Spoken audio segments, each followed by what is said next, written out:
Today we celebrate the feast of Christ the King. This feast reminds us that Jesus is not a king. In the name of the Father, and of the Son, and of the Holy Spirit. Amen.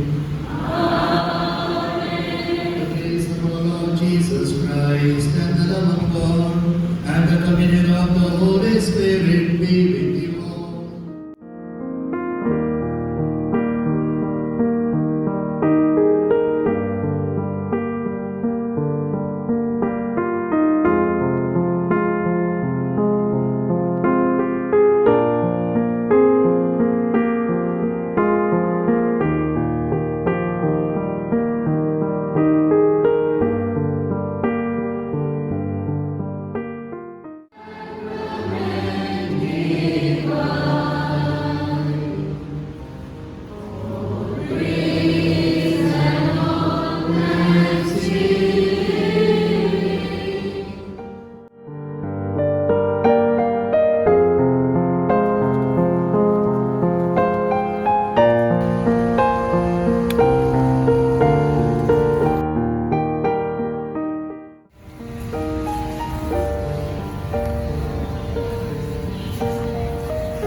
A little more closer to him.